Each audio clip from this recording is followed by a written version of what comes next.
Pero primero hablemos un poco acerca de la era de la información y la necesidad del cambio dentro de las empresas que estamos viendo.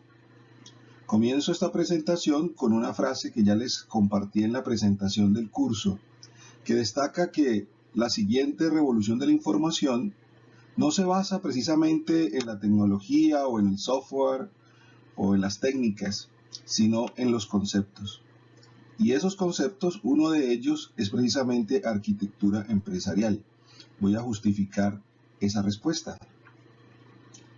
En la era de la información, lo que hemos visto es que venimos de una era de la revolución industrial, que según algunos autores data de 1760 hasta el año de 1990, es decir, más de 230 años en los cuales básicamente la humanidad se concentró en que su principal activo eran los activos que eran tangibles, es decir, las empresas que se consideraban exitosas eran aquellas que tenían buen inventario, tenían activos fijos, propiedades, fábricas, equipos, y la estrategia del negocio básicamente se basaba en los libros de contabilidad y en los estados de resultados y pérdidas.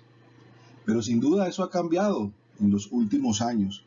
Y si hablamos entonces de la era de la información, hoy esos activos tangibles se han convertido en lo que realmente es valioso para esta nueva era de la información, son los activos intangibles. Activos intangibles como las relaciones que tenemos con nuestros clientes, el conocimiento y las habilidades que tienen nuestros empleados, las tecnologías de la información, la cultura corporativa, que no son precisamente edificios, ni equipos, ni inventario, pero que hoy valen mucho más que todo esto que era valioso en la era industrial. Y la estrategia del negocio también ha cambiado. Como hemos hablado tanto en estos cursos de arquitectura, también ha cambiado hacia una visión orientada a la innovación, a la resolución de problemas, al mejoramiento organizacional. Si lo vemos entonces de esta manera, pues la era de la información está, digamos, en su infancia, en sus primeros años. Por eso es tan valioso entonces que nosotros, al enfrentarnos a esta nueva era de la información, veamos precisamente cuáles son los cambios que están ocurriendo y cómo esto pues incide en las empresas.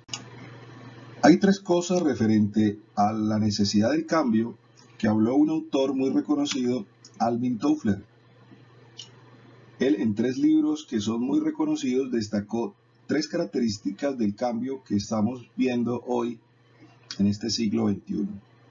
El primero fue la velocidad del cambio, en su libro Future Shock. Y no hay duda que todos hemos presenciado cómo en los últimos 20 o 30 años las tecnologías están cambiando, por ejemplo, de una forma vertiginosa.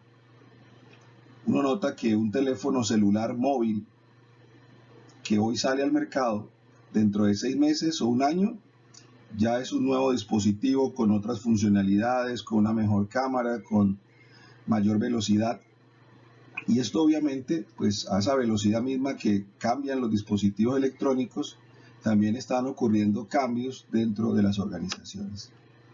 Una segunda característica importante del cambio es la estructura del cambio, de la cual él habló precisamente en su libro de la tercera ola. Y en esa estructura del cambio, un buen ejemplo es cómo ha cambiado la educación. Desde hace 20 o 30 años hemos venido observando una transformación de la educación. Y un ejemplo de eso es precisamente la educación virtual. Cómo de los modelos presenciales hemos cambiado a modelos apoyados por las tecnologías de la información y las comunicaciones. Y solamente estamos en la infancia de lo que vendrá seguramente en este siglo. Lo mismo está ocurriendo, por ejemplo, en el desarrollo de aplicaciones en Internet. La primera generación de aplicaciones se basaba básicamente en compartir productos y servicios. Este fue el caso de empresas exitosas como Amazon, como eBay, como Google.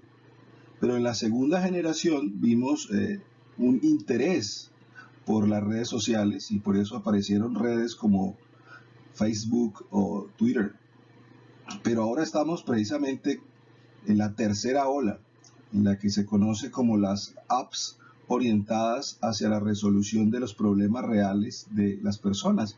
Y eso también está cambiando. Así que la estructura del cambio es algo importante que todos tenemos que percibir. Y lo tercero es la cultura del cambio, de la que Alvin Toffler habló en su libro Power Shift, que básicamente destaca cómo las personas también cambian, y es evidente que uno puede ver que entre diversas generaciones hay diversos intereses. Por ejemplo, lo que se conocen como los millennials, estas personas nacidas más o menos desde los años 90 hasta ahora, que han sido afectadas por la tecnología de la información y las comunicaciones, que en cuanto a lo que tiene que ver con el trabajo, ya no es lo mismo que las generaciones anteriores, que quizás se concentraban y se enfocaban en buscar un empleo. Hoy muchos de estos millennials o tienen un emprendimiento o están queriendo emprender. Y esto es una buena característica de lo que está cambiando en la cultura.